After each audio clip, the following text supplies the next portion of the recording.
Sinalakay ang dalawang establishmento sa Quezon City na kantin sa umaga pero prostitution umano ang inilalako tuwing gabi. 8 babae ang nasagip kabilang ang isang menor de edad. Balitang hatid ni James Agustin. Nang matanggap ang hudyat na nagpositibong entrapment operation, agad pinasok ng pulisya ang dalawang magkatabing KTV bar sa Commonwealth Avenue sa Quezon City. Inabutan pa ang mga customer na nasa loob kasama ang ilang babae. Ayon sa pulisya, nakatanggap sila ng impormasyon na may nangyayari umanong prostitusyon sa lugar. Conduct po kami ng casing and surveillance na halos isang buwan at kumpirma po namin na yung impormasyon, kinisa po namin itong entrapment operation.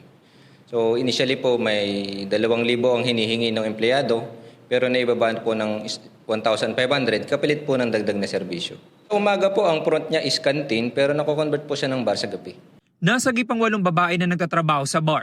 Ang isa sa kanila ay 13 anyos lang, habang ang iba ay 18 hanggang 25 anyos. So kasama po siya ng social workers natin ng Social Services Development Department ng Quezon City ay sinama po natin sila dito sa istasyon para pakainin at mahingan po ng dagdag informasyon. Pagkatapos po ay tinurn over po sa Interagency Council Against Trafficking para mag-undergo ng counseling at ito ba pang intervention. Arestado naman ang babaeng may-ari ng bar, isang babaeng empleyado at 2 lalaking empleyado.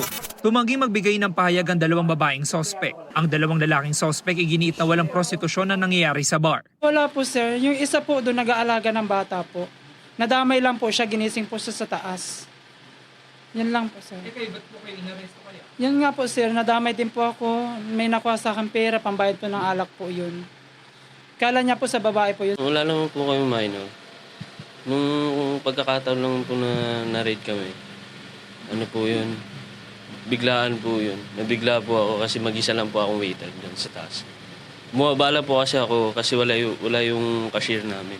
Ayon sa pulisya, hindi ito ang unang beses na may nasagip silang minor de edad na nagtatrabaho sa bar sa Commonwealth Avenue. Noong July 2, 2025 na po ay nagkaroon na rin ho na tayo ng na-rescue na 2 minor de edad na kung saan po sinabi nila na may impormasyon na hinihingi rin po kapag may hinihingi mga kailangan na babae sa mga ibang bar ay doon din po sila dinadala. Sinampahan na ang mga naarestong sospek na reklamong paglabag sa Expanded Anti-Trafficking in Person Act o 2022. James Agustin nagbabalita para sa GMA Integrated News.